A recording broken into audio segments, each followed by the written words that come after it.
how would you even know that experience, right? Right. If somebody older than you didn't show you, didn't express to you, oh man, do you know what it was like?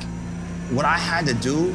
Let me tell you something. All of my, I just want all of my chips.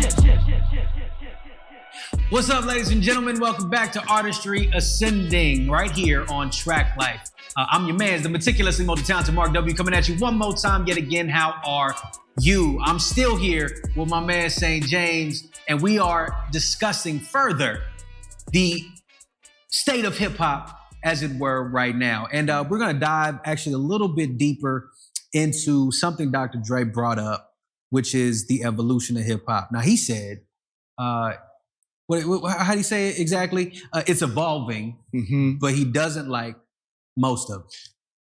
Everything has to evolve. That's okay. Right? Obviously. Right, but I do think it's not for him to like most of it, and that's okay. He can like whatever he like, right? But the fact of the matter is, it is evolving. Hip hop is not bound by anything. That's the power of a good idea. A good idea can fill all forms, can fit all, can fill all minds. It's like to put it in a box is to do itself an injustice, or a disservice, right? But for what it is there's going to create. It's just the same cycle of all things. Hard times make strong men, right? strong men make good times. Make good times. Good times make weak men. Weak men make hard times, right? And then the cycle evolves. And so it's like right now, are we in a space where hip hop has had too many good times, it's gotten soft, right?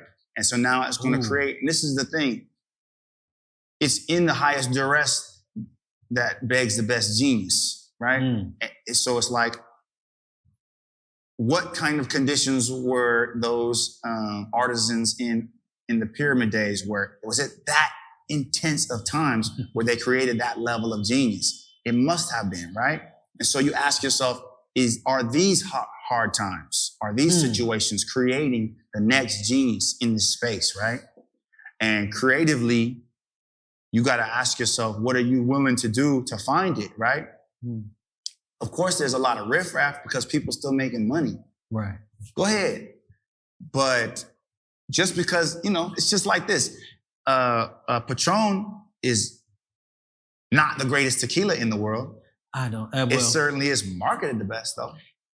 Absolutely. Right? Absolutely. So, absolutely. Right. So everybody knows what it is, but to say you can't find something better, that's just not true. Because most of the stuff that's better, when I was drinking, I don't drink anymore, but when I was drinking, most of the stuff that was good didn't have no label on. It would be, look, I've had magnificent experiences that were curated by, people you've never heard of before. And He male model of the year, ladies and gentlemen, if you ain't know. I've seen a few of his ads run through timelines on my Instagram. Like, I remember when he posted this on the story. Now I got a little sponsored by, and it is not posted up by St. James. That's fire.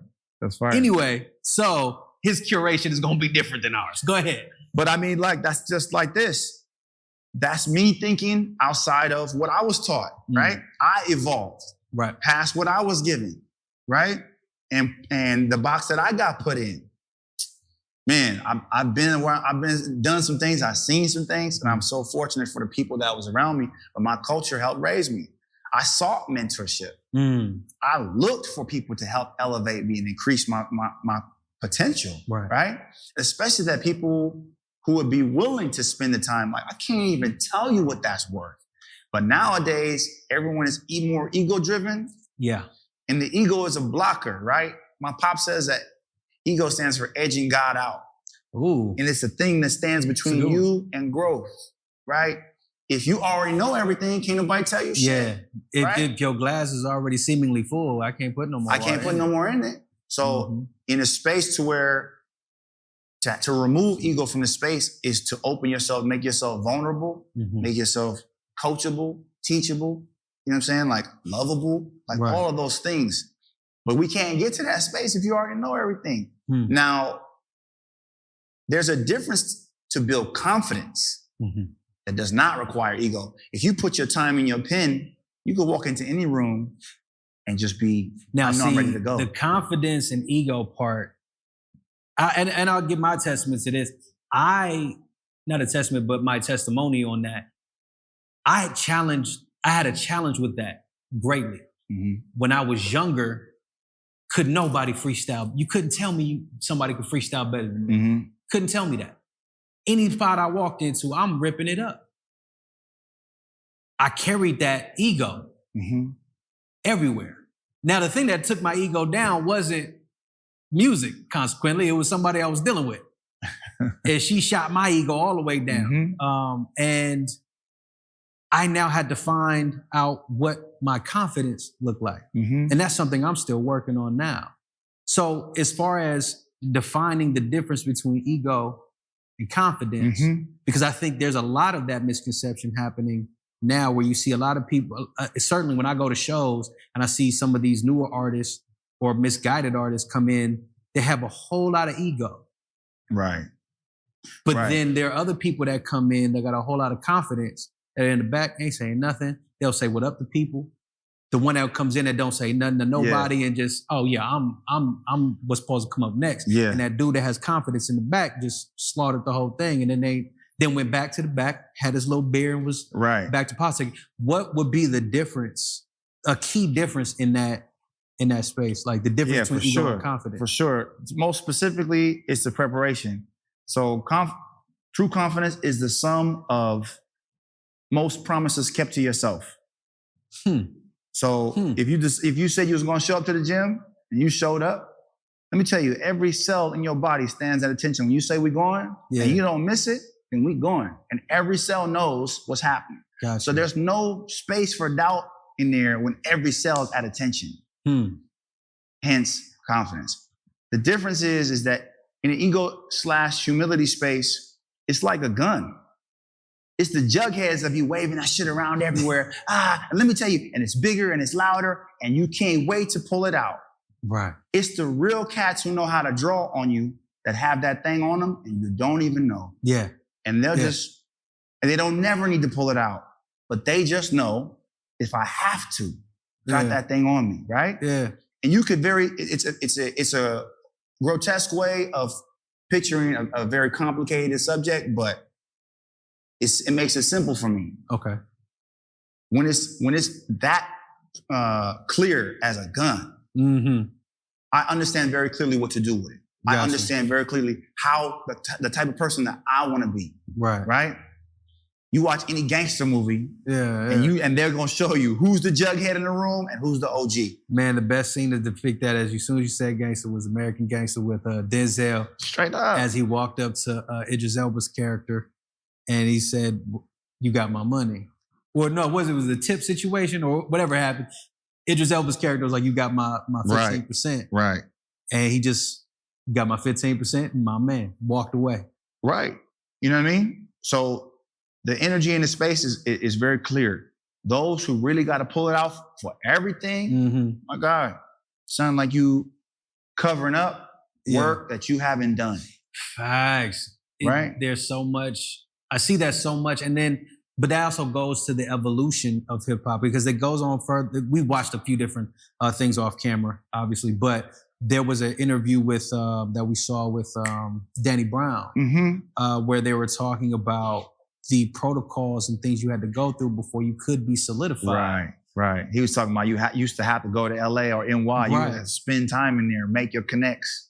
That little piece, and the part I want to harp on, because I had a flashback as soon as he said it, passing out your CD. Yeah. I was up on Sunset from 12 until about 3 in the morning. Because that's when clubs let out. I didn't even have the proper casing for it. We got green construction paper. We printed labels for the CD and we folded the CD into the construction paper. And we did hey man, you got $3? I ain't got nothing. All right, can you put this in your tape deck and then play it? Right. And if it's worth it, keep it. If not, chuck it. That whole thing. We don't have that anymore. We have, here's my link. Right. And hopefully that we get to evolve because you know as well as I know, canvassing like that is not very effective. Right? It's not effective, but it does give you an appreciation for that when that person does make a purchase. Sure. So now, how do we work smarter and harder? right? Mm-hmm. So can you get to a space where I created a SoundCloud, I made my stuff, it's accessible, right? Cool. Right. But now how do you hustle it then? Now the hustle is you got to make 5 reels a day, right? Okay. You're not out there, but you are putting in work. You got to make sure you got lyric videos. So that now becomes your digital, your digital handout. Right? That becomes your grind. That becomes your service to your craft, is to properly market it. Because that's what canvassing is. It's marketing. Exactly. Right? Yeah. Right. For sure. Right. So it's just different. So how you need to engage, how you can engage, what a blessing social media is in that regard. It's a tool, right? True. But just like any tool, you got to use it for the right job. A wrecking ball is a very powerful tool for knocking down houses. Not very great for, you know what I'm saying? For helping somebody. for hanging up a painting, right? It's it's the wrong tool for the wrong job. But that's the same as like, you don't use a hammer to wash windows. You just don't. You know what I'm saying? Yo, I've heard that before. I didn't want to expect it. That was right. Yes. But does that mean you don't need a hammer? Right. Right? Right. Everything has its proper place. Just got to use it the right way. Exactly. So it's like, okay, look, in this space, let hip hop evolve. Encourage creatives, but also, it's something that's pervasive in the culture in and of itself, is that we typically don't know our history and therefore don't value our history. We don't value our elders, right? Ooh, as you speak on it, I'm reminded. Go ahead. So you see how that's necessary. Like, if we can change that sentiment, right, and start making sure that the elders are of value and are in a mentoring capacity and are saying like, yeah, let me shake this down on you real quick, young man. Like, let me put this on you so that you can carry this with you. Do what you want to do with it. Right. But from this point forward, you know what you can't say? You can't say nobody told me. Exactly. So I'm reminded of 2 situations. Well, one, to your point about the young and the old. KRS once said, if the old don't hang around the young, they become old. If the young doesn't hang around the old, they won't become old. So we need, and I'm saying it differently than he said it, but the sentiment is there. We need both. Because if I'm hanging around a whole bunch of old cats, I ain't got no new ideas floating around. We just bouncing around the same ideas. Same with the young. You're not introduced to ideas that have been tried, tested, and can work out, and then you don't know how to implement them for your own use. To the point about giving reverence to our elders, because I still do that. I still got OGs that will come to me to a set, and they'll stand in the front, cross their arms, and they'll try to snatch the mic from me rhyming every single time. It never fails. What up, Ox? I hate you for that, but but I respect you for that. But I had this intern years ago. It was back when it was What's Beef, Jay-Z's verse at the end. It just came out that day, that morning. I'm driving to work and I'm listening to it at the end. I was like, ugh, Jay killing it. Right. I get to work, this intern, younger cat, heard the same verse I did. He was like, any rhyme. The pattern was all over the place. I'm like, do you know who you saying this to? Right. Do you know who you, like, I didn't even know how to start to begin to tell him where the rhyme doesn't even always have to be on the 2 and the 4. Right. It doesn't even have to be in the same place where you are, as long as you fill in that pattern. And then what he's saying, it might not have rhymed right here, but what he's saying has more value than the rhyme. Right. And that's what we respect. So not even how, but what do you think about being able to guide those? Again, it goes to your point of when the student's ready, the teacher will appear. But to the idea of hip hop evolving the wrong way, I don't think there are a lot of people that are subscribers to the culture of hip hop that understand, like, you need this experience. Yeah. Well, you certainly could benefit from it, right? But like, to your man's point, it's like he's used to digesting pop. Right. And so if you got some jazz in that space, you really don't know what to do with it, right? Right. But again, pop is the industry taking Black creativity and using it, usurping it, squeezing it, turning sugar into high fructose making it syrup. Concentrated. Right, exactly. But the artistry is Miles Davis, jazz, blues, exactly, these expressions from a people downtrodden and desperate to be able to put their voices out, make their expressions heard, make themselves seen, right? Okay. In that space, part of the expression, for you to understand and feel how I felt in that was for me to not do it on time, was me to not do it. So in that, how would you even know that experience, right? If somebody older than you didn't show you, didn't tell you, express to you, oh man, do you know what it was like? What I had to do? Let me tell you something. When I got pulled over by the police, it was eyes forward and this, and you don't say nothing because or else you might not make it home. Right. We hear stories about that. And thankfully, we get to carry that intelligence and that knowledge base with us to be like, hey, is it going to be like it was? Pop, it was like when you was telling me, well, what happened to you? Damn. So son, how did you handle it? Man, I was just cool. I kept my hands up and I just did like you told me to do. Right. And so therefore we got this, my experience might have just saved your life. Yeah. More importantly, if we can take it out of that context, when we hear that context so often, it's like, look, how did I help you excel? Right? How did I help you not just survive? How did I help you thrive? Get better at right. those things. And so I can tell you, like, with my first band, we was just scrappy, know-nothing kids trying to do our best. Once upon a time, a dude named Gerald, this brother had dreads. He was playing drums for a rock band, a pop rock band. Okay. Two white boys in the front, they killing it, right? Super Ken doll-esque. And Gerald, this brother with shades and dreads in the back, laying down the pocket for him. Okay. He took down every single one of our songs and destroyed them. He was like, guys, I love what you're doing. You don't have any concept of pocket. You don't have, let me just tell you, we had one conversation with this dude and we talked to him for a long time. Yeah.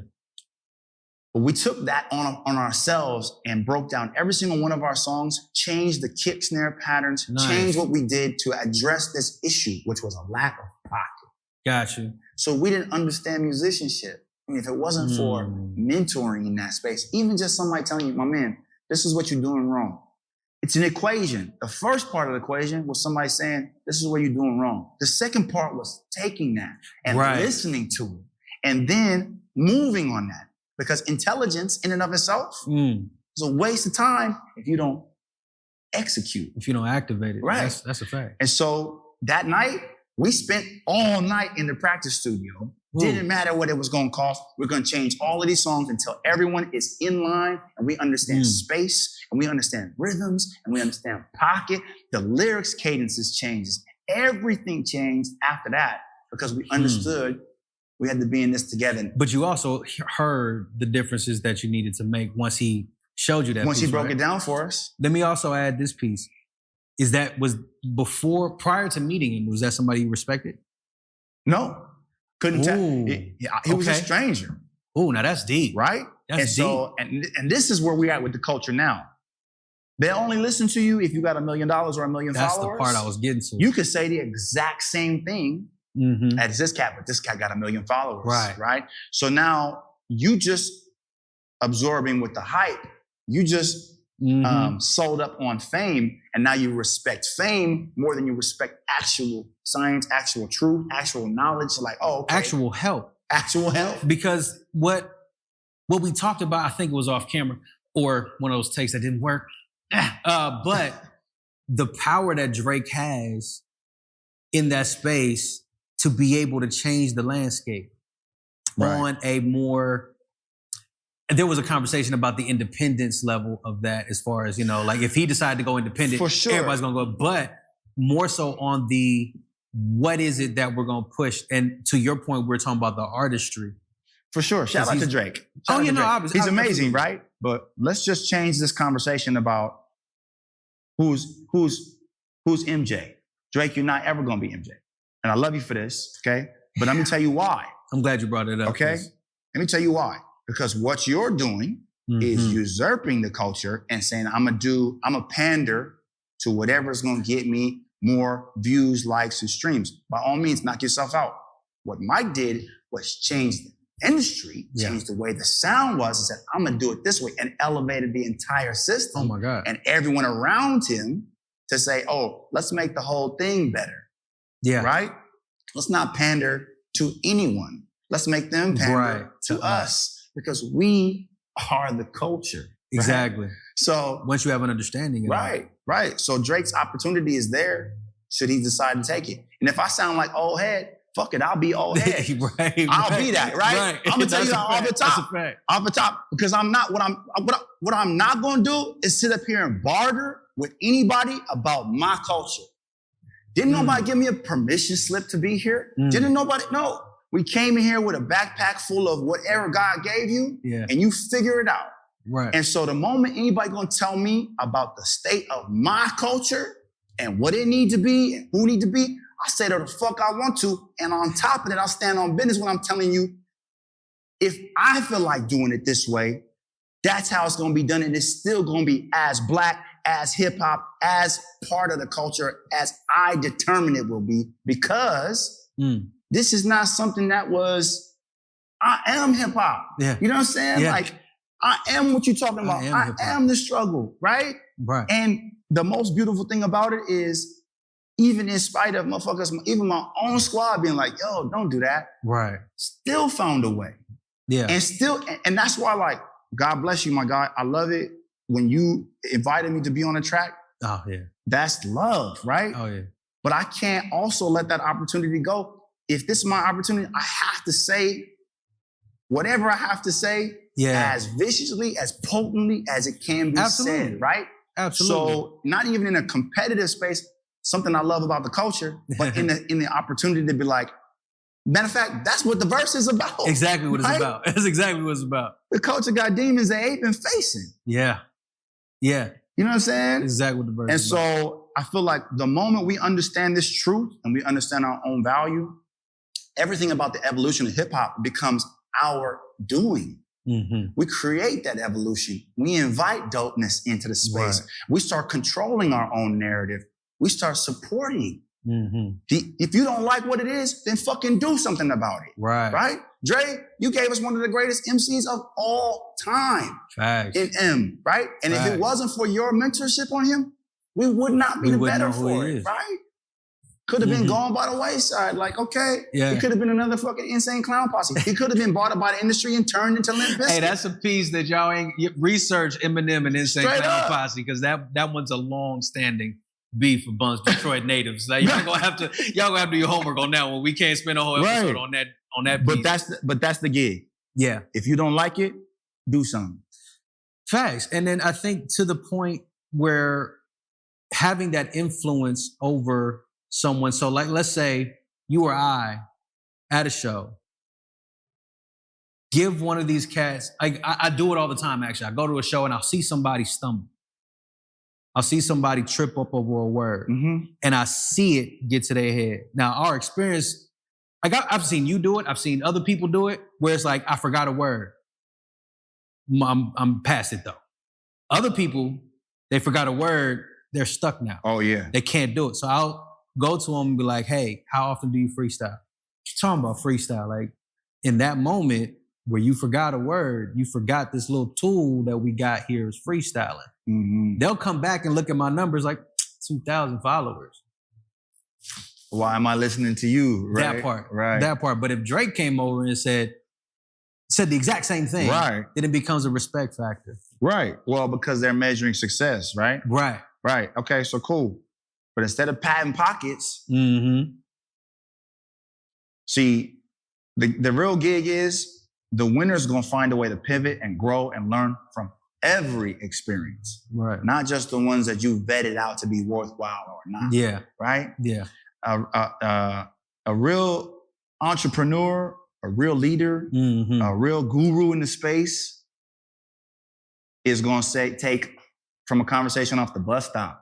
Yeah. You know what I'm saying? Oh my God. From an experience like at church house, from any little thing, you could experience, watching nature happen and just be like, yo, the way that happened. Yeah. It just led me to understand, for instance, when we talk about hip hop, it's literally as important and as valuable and as succinct as breathing in the body, there's a system called a carbonic drive. If your body doesn't capture enough CO2, carbon dioxide, it doesn't get the stimulus to take a breath. Okay. So without the antithesis of oxygen, right? Without this, what we otherwise would consider a poison, without it building up in your system, your body won't even think to breathe. This is somebody that does a lot of cardio, ladies and gentlemen. Right? But the point of the matter is like, yo, can you see that even in your hard times, even in your duress, that's where the greatest genius can come from. But if you can't take that little sentiment from the smallest things and understand that has value to build you up, then you're not learning, you're not ready. That lends itself to say, because Danny Brown also goes on to say, those who don't have any business doing this thing. Right. Now, I don't know if I agree with it wholeheartedly, but is there such thing as people who have no business doing it? I would tend to believe the ones who have no business doing it comes based on their intention in this space. Straight up. So, what are your thoughts on that? So, look, if you can get a bag, by all means, go get your bag, okay? I'm not judging. Just be mindful, everything at a cost. Yeah. And be mindful that what it costs you or what it costs all of us, right? That you can handle that bill. So, for what it's worth, go get your bag. For what it's worth, if you could spit. And if you get an opportunity, take it. But for those that, it's just like with anything, for those that come into the situation they want to add something to it as opposed to take something from it, right? Yeah.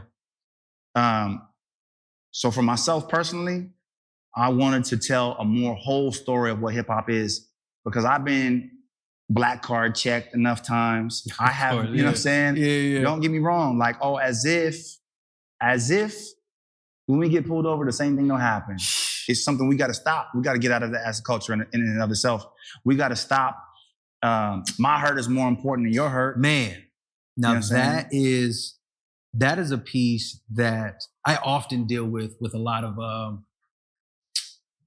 I dealt with it growing up because my struggle wasn't financial growing up. My struggle was emotional and mental. But then as I find myself in this hip hop space where the common plight is financial, poverty, I don't have a leg to stand on. Right. But I know I got this talent.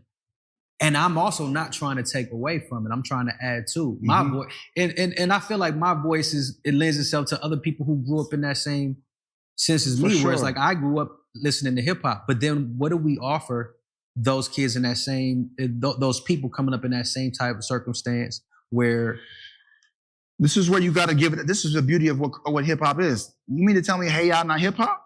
Oh man, that's all. It's all hip hop, right? So Tyler, Childish Gambino, 3 Stacks, anybody that's getting into this space that doesn't have to repeat what it was in order to be successful. So a lot of times the industry is going to say, well, listen, you need to do what has already been done again so that we can make money, because this is what sells, right? And if that was the case, we would never innovate anywhere. Exactly. Right.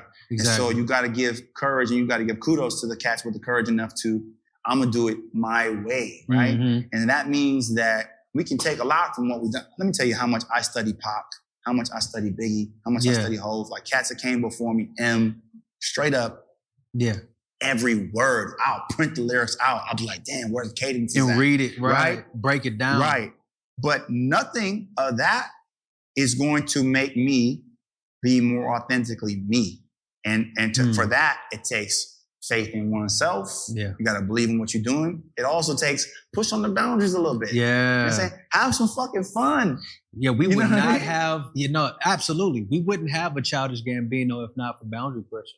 Oh, yeah. Because that's absolutely what he does. Tyler, the Creator. Straight up. Who else am I thinking of that is also one of those boundary pushers? I'm going to say Lil Sims, too. Not as extreme as like a Childish Gambino and a Tyler, the Creator, but definitely pushing boundaries. I I was gonna say Rhapsody. I just think Rhapsody's dope. That's shout out to Rhapsody. Shout out to Rhapsody. Think she's dope. She's the queen. I feel like she's in my top 5 now because I found myself going to her often. But hit you with my Stu Scott. And once she said that, I was sold. Oh man, I fuck with Rhapsody so tough. But also the fact that she was like, this is the thing. I love the culture. I love the village of it. Yeah. When I found out that she was like homies with Mac Miller and Kendrick and her and Mac was coming up and like they was helping each other. They was giving each other opportunities, right? Oh man, that's another. It's funny that you bring up that little cluster because the same cluster comes from your original top 5. Look how I brought that shit back around. Come from your top 5 with Black Star, Black Thought. Who else was on that piece? No. I'm talking about that collective like that. Kendrick. Oh, you're talking about that collective? That collective because because there is like Jill Common, Scott, Jill Scott, Common, Mos Def, Talib, Black even Thought, like even Young Kanye was in that bag. You know what I mean? Was he in that bag? Yeah, for sure. Because that was Chappelle's. I'm talking about even before that because they talk about.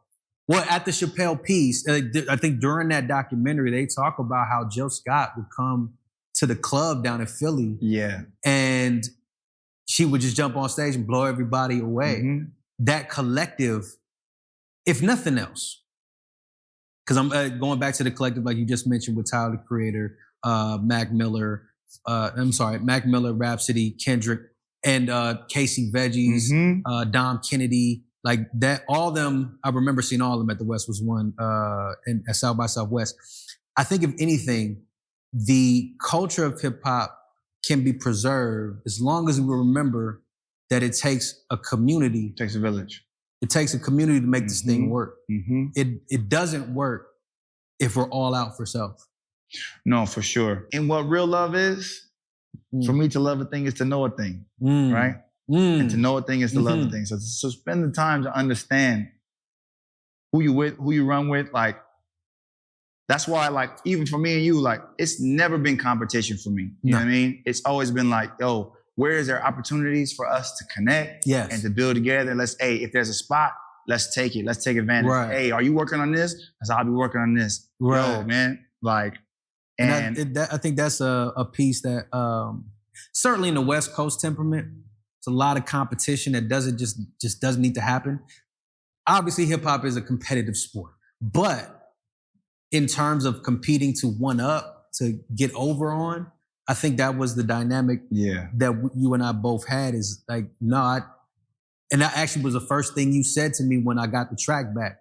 I said, yo, this is hard. The first thing you said was like, that's cool. How was the song though? Right. Does it work for the tune? Does it work for the song? The baby got to come first. The baby got to That's how I knew, like, this is good as is because you wrote it with that intention. I feel like what I took from it inspired me to do a thing, right? And that's why. Because I heard your bars and I was like, I feel like he's going at like how and why people absorb the music the way they do, and if I should consider it good. And I'm like, damn, he's talking about the culture. Yeah. In my opinion. Yeah. Because he's talking about the culture as it lives in him and how it's done, what it's done to him. Ooh. You know what I'm saying? Yeah. And it's like, damn. So you see a lot of that, like Hov mentioned this in that interview when he's like, oh, you think I see you. That's why you puffed up. That's why you're mad, right? And I'm like, oh, there it is. It's because we're guarding ourselves in a lot of ways, right? But it becomes different. And this is where I put the onus back on like, oh, the culture got demons they ain't been facing. Yeah. You know what I mean? But this therapy that we go through with this penmanship. Exactly. Man, let it bring us together, bro. All the time. All the time, 1,000 times over. Man, you know St. James, I appreciate you coming through, brother. Oh, man. As always, a blessing, my bro. guy. Ladies and gentlemen, you've been watching a long conversation here at Artistry Ascending. I appreciate y'all for tuning in. If you want more content like this, please make sure you subscribe, follow, like, share. Anything we do here at Track Life, make sure you give it to somebody else because we're all about community building here at Track Life. Of course, you know who I am. I'm your man, the meticulously multi-talented Mark W. coming at you one more time yet again. How are you? Until next time, folks, tap in with me. Tap back. Peace. All of my, I just want all of my chips.